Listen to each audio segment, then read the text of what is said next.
This episode is brought to you by Allstate. Some people just know they could save hundreds on car insurance by checking Allstate first. Like you know to check the date of the big game first before you accidentally buy tickets on your 20th wedding anniversary and have to spend the next 20 years of your marriage making up for it. Yeah, checking first is smart. So check Allstate first for a quote that could save you hundreds. You're in good hands with Allstate. Savings vary. Terms apply. Allstate Fire and Casualty Insurance Company and affiliates. Northbrook, Illinois. This Steve Jones Show podcast is now loading. The Steve Jones Show podcast is presented by Sunbury Motor Company, Purdy Insurance, Brewers Outlet, and NIL Game Changers. I'm joined now by the outstanding Neal Coolong. Sir, welcome. As always, it's my pleasure to be here. Thank you for having me. All right, so Steelers-Ravens, take 3, Steelers down the stretch. Somebody said to me, well, they backed in. Nobody backs into the playoffs. You play all these months, you've got the better record you're in. It doesn't mean you played your best football at the end, but you're in.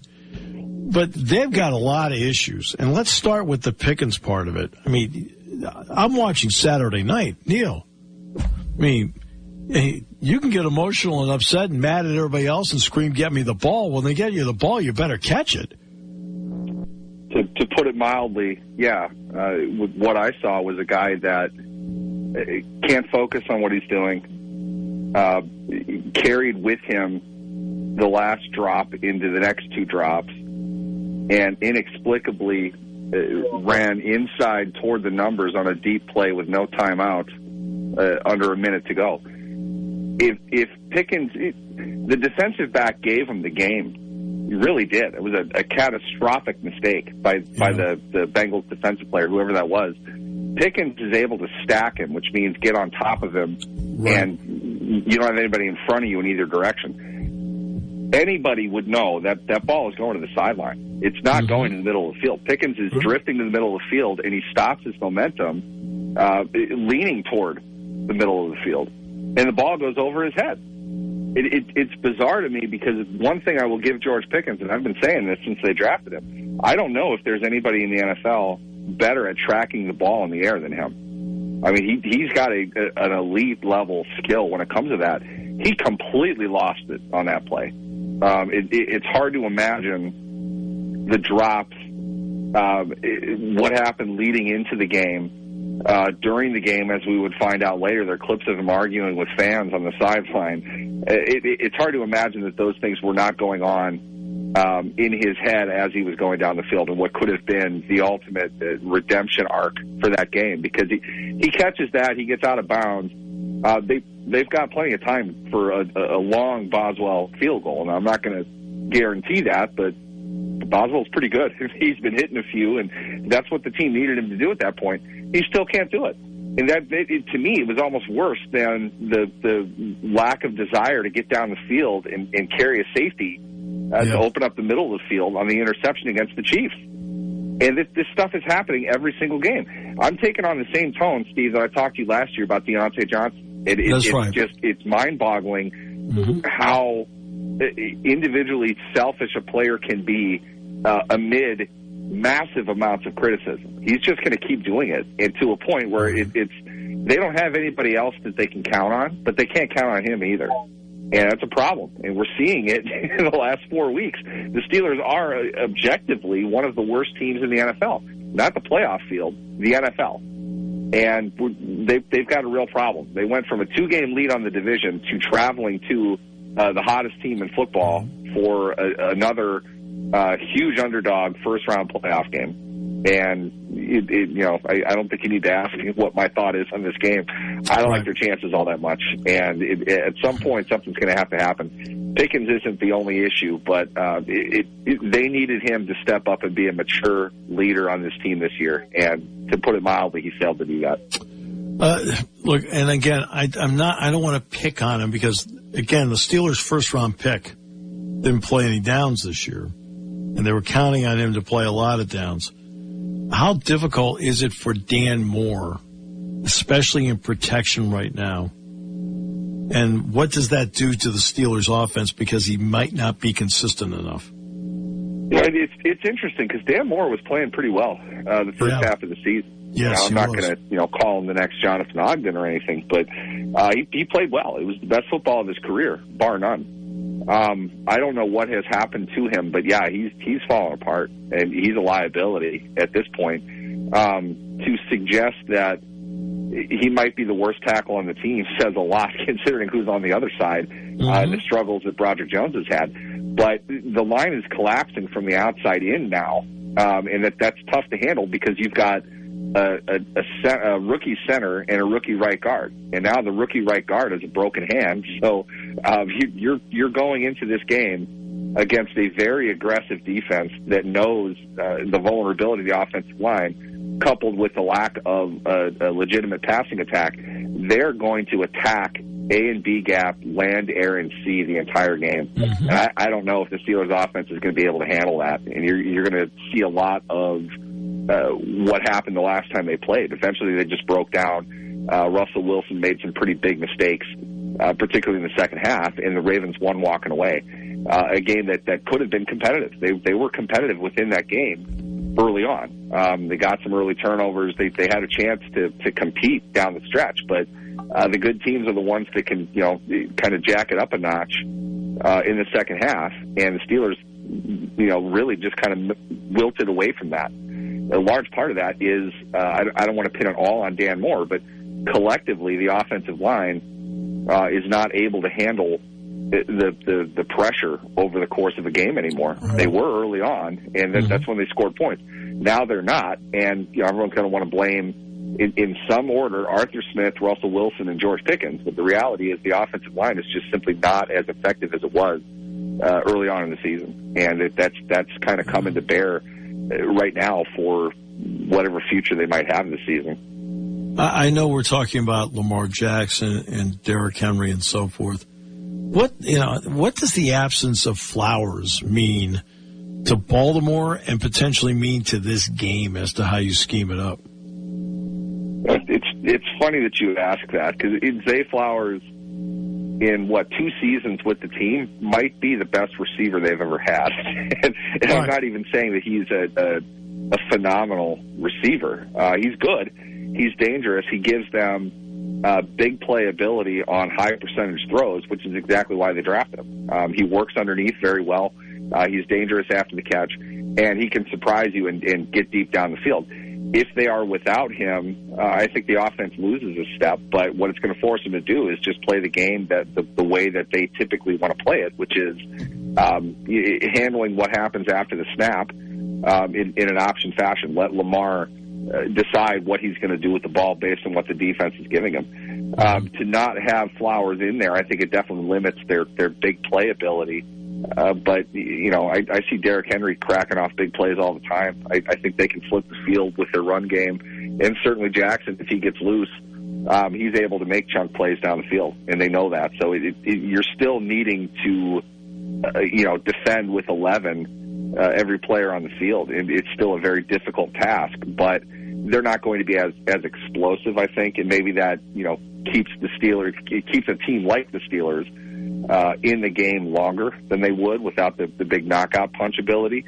I don't know if the Steelers wanted to take a player off the field for the Ravens, I don't think it would be Zay Flowers. Let's put it that way. Right. He's a good player, definitely a difference maker, but they're still going to be able to function at a pretty high level without him. It's a matter of how you can defend Jackson, how you can keep him in the pocket and try to make plays on the ball in the air.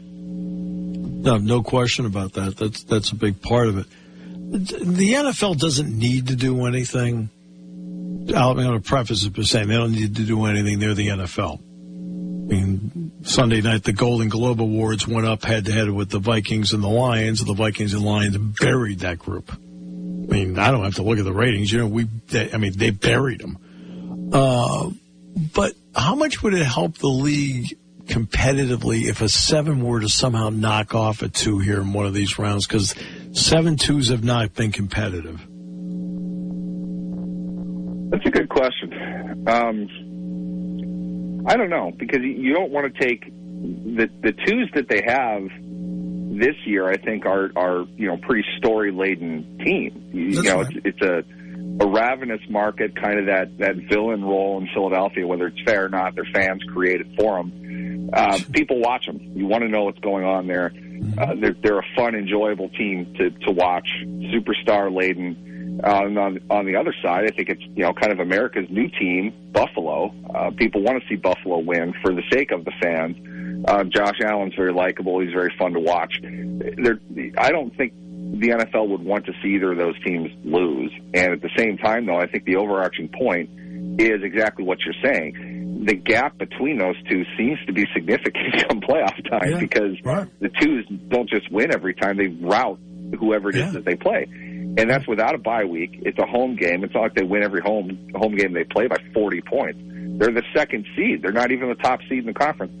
I think it goes to show that the parity of the NFL, it can go to 12 teams. You push it beyond that, though, you start to get into murky waters come playoff time. The real playoff contenders, maybe this is the way to put it, two teams that you have right now are not Johnny-come-lately teams. They've been there. Nick Sirianni's been in the fire. Those players have had deep playoff experience before. A bit of a letdown last year, whatever it is that happened to them the second half of the year. The Eagles have overcome that. But they've been there. They know how to do this. And with that, there's extra preparation. There's other things that they'll do that they'll save for playoff time. Probably whoever it is that clinched the 7th seed it had to exert everything they had just to get into that spot, so they don't really have anything left. Factor in, obviously, the home field advantage, but I don't think that the 7th seed has as much as the 2 seed does at that time of the year. So the idea of them scoring an upset seems pretty drastic. Anything can happen, any given Sunday and all that, but I don't think this is the year for that because I think you've got probably 3 very strong teams in each conference, seeded 1 through 3. And so, there might be an upset or 2 here and there, but it's a pretty good bet that you're going to have the top 3 seeds in the divisional round. Just my take on it.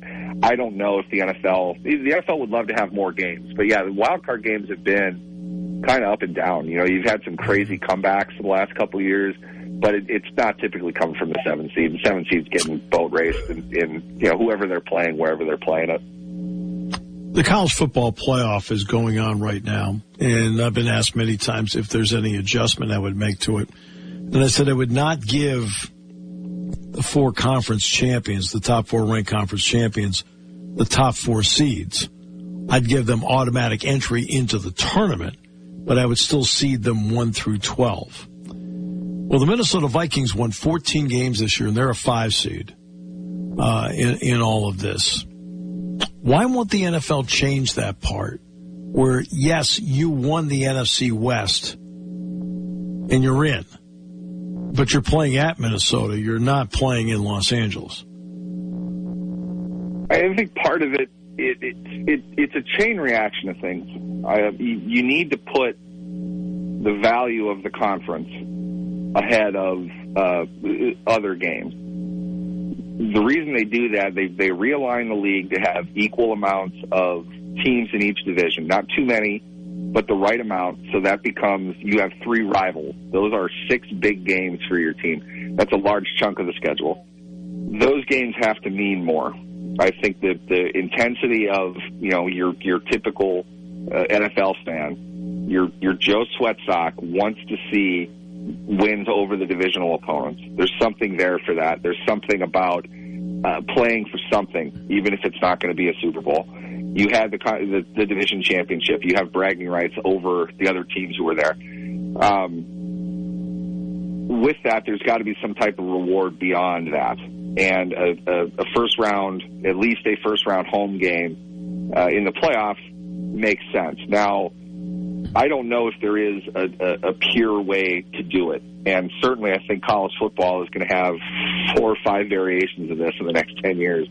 I won't even get into that. That's a whole other ball of wax. But as far as the NFL goes, I think you need to have divisional significance. If you don't, you're just kind of playing in a vacuum. Every game matters. We know all of that, but there's got to be something personal. There's got to be some emotional investment in it. Pittsburgh playing Tennessee is one thing. Pittsburgh playing Cleveland, Cincinnati, or Baltimore is something else. You know, fans want to get up for that.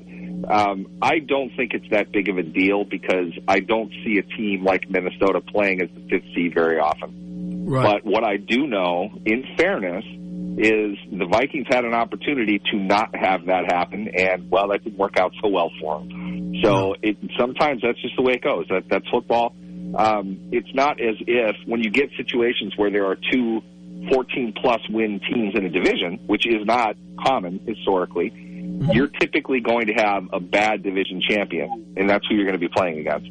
The fact that the game is in Los Angeles, yes, that's I think a bit of a downside to it, but I don't think it's enough to say don't let the division champion get something for being the division champion. Don't, take their focus off of that. We still want them to play division opponents twice a year, but there's no point in us doing that. So basically, if you unravel the whole thing, you're playing against the whole league, and you don't get to have those rivalry games nearly as often, which my guess is the NFL kind of patterned itself off of college with the idea in mind that from a marketing standpoint, it's easier for us to sell Carolina versus Atlanta because they hate each other. There's something to that, even if they're not historically great teams and they haven't been around all that long.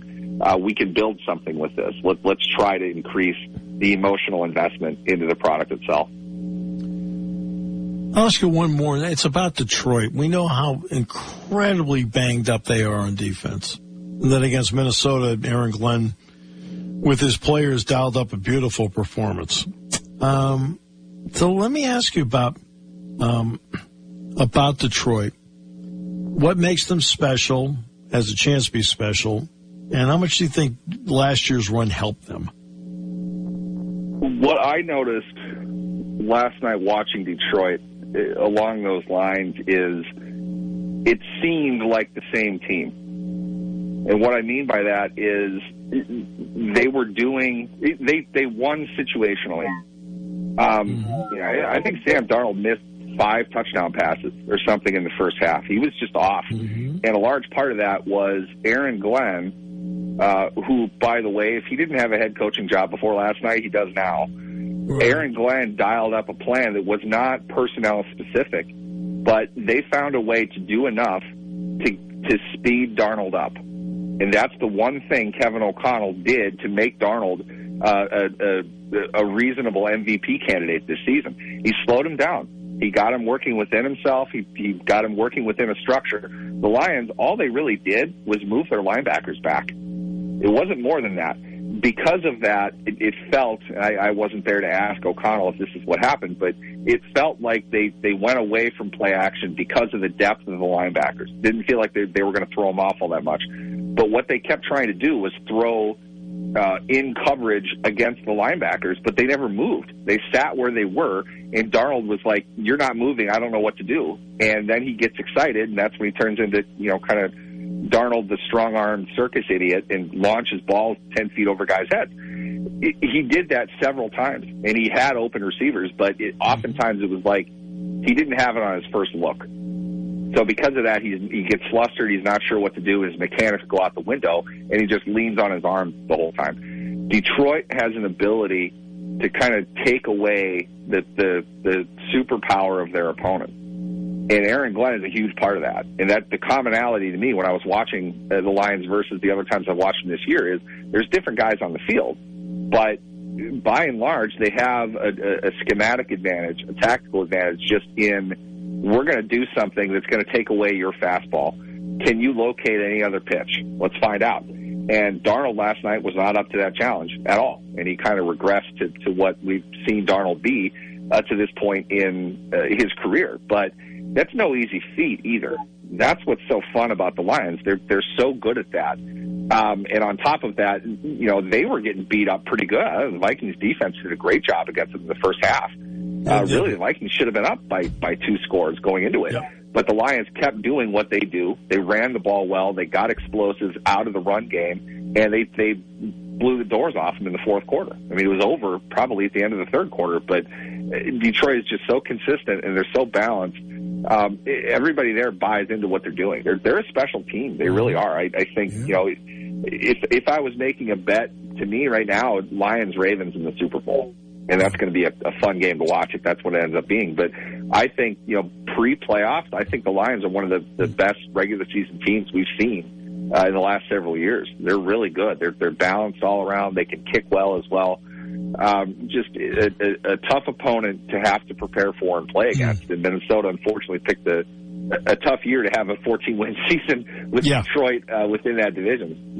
Not much else you can do. Tip your hat and try to figure it out. But it's just a very well-coached, very disciplined, very intelligent football team that can do a lot of different things to beat you. The Ravens were confused when they drafted Lamar Jackson. People were confused when the Lions drafted Gibbs. Somebody knew something. Neal, you always know something. Thank you, my friend. Absolutely. Thanks for having me, guys.